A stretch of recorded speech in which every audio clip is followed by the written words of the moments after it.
Olá pessoal, sou o Thiago Francisco, sou higienista ocupacional certificado e eu gravei uma sequência de 55 vídeos para falar sobre o Programa de Gerenciamento de Riscos. O que é o Programa de Gerenciamento de Riscos? Ele é um instrumento de gestão do gerenciamento de riscos ocupacionais. E por falar em risco, após a avaliação dos riscos ocupacionais, os mesmos eles devem ser classificados para determinar se vai ser necessário fazer um plano de ação ou não. Ou seja, as ações elas são feitas com base na classificação desses riscos. E através da matriz de risco TF, que é uma matriz de risco que eu criei, esses riscos eles são classificados em 3 níveis, que é a matriz de risco TF reduzida, e em 10 níveis, que é a matriz de risco expandida. O que seria isso? Eu classifico os riscos na matriz de risco reduzida em apenas 3 níveis, que é insignificante, significativo e inaceitável. O que seria isso? Seria uma espécie de uma escada.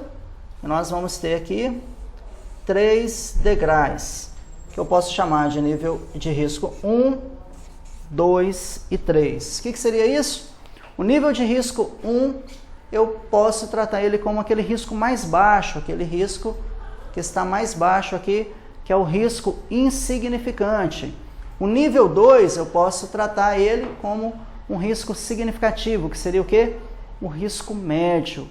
E o risco 3 seria considerado o risco inaceitável. Então, isso daqui é um exemplo de uma classificação de risco na matriz TF. Seria como se fosse uma escada de apenas 3 degraus, para poder mensurar esses riscos, para poder classificar eles após a sua mensuração.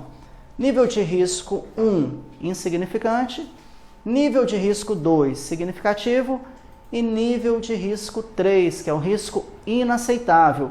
Como que eu vou determinar ações? Eu vou ter ações para todos eles, inclusive para aquele risco que foi considerado insignificante. Tem vários riscos que, mesmo que eles sejam considerados insignificantes, você precisa ter ações para ele. Ah, Thiago, como assim? Você pode me dar um exemplo? Sim, imagina o uso voluntário de respirador.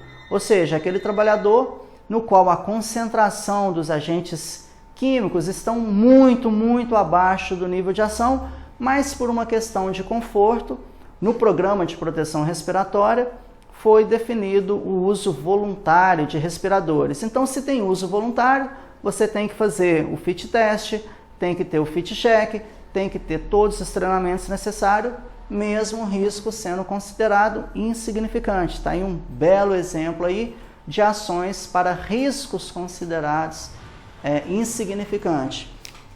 Então eu tenho ações para todos eles, porém eu vou priorizar as ações no nível 2 e no nível 3, que seria o quê? Médio risco e alto risco. Isso é a classificação da matriz de risco que eu criei, que é a matriz de risco TF reduzida. A matriz de risco expandida, ela é o mesmo raciocínio, só que ela vai ter vários degraus. Ao todo são 10 degraus aqui, que são definidos em 10 níveis. Ah, Thiago, quais são esses níveis? Você tem o nível extremamente baixo, você tem o nível muito baixo, você tem um nível baixo, você tem um nível médio baixo, ou seja, eu dividi aqui, eu fracionei em degraus menores. Por quê? Imagina que você vai subir uma escada que ela tem apenas 3 degraus. Para você passar do primeiro para o segundo, você vai ter que dar um passo muito largo, ou seja, isso pode demorar muito. Quando você tem uma escada que tem a mesma altura, mas tem 10 degraus, os seus passos são menores. O que eu quero dizer com isso? A matriz de risco expandida, ela possibilita você acompanhar o desempenho passo a passo, de maneira bem curtinha, digamos assim. Enquanto para você sair do nível insignificante para o nível médio, ou seja, para você reduzir, né, do nível médio para o nível insignificante, você tem apenas um degrau. Pode ser que isso leve muito tempo para você demonstrar esse desempenho. Enquanto que na matriz de risco expandida, você tem degraus menores, ou seja, em intervalos mais curtos de tempo, você consegue demonstrar o desempenho da organização. Então, eu falei da matriz de risco porque, após a avaliação, os riscos ocupacionais eles têm que ser classificados.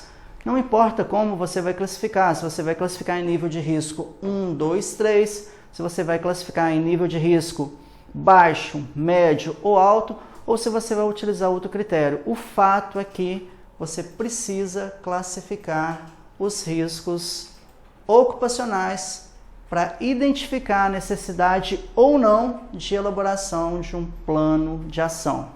Se você gostou desse vídeo, se inscreva no canal, dá o seu like, ativa o sininho de notificações. Se você quer entrar para o maior grupo de higiene ocupacional, basta você clicar no link que aparece na descrição logo abaixo desse vídeo, que é o meu grupo no Telegram. É um grupo que tem quase 2.000 pessoas interessadas em higiene ocupacional.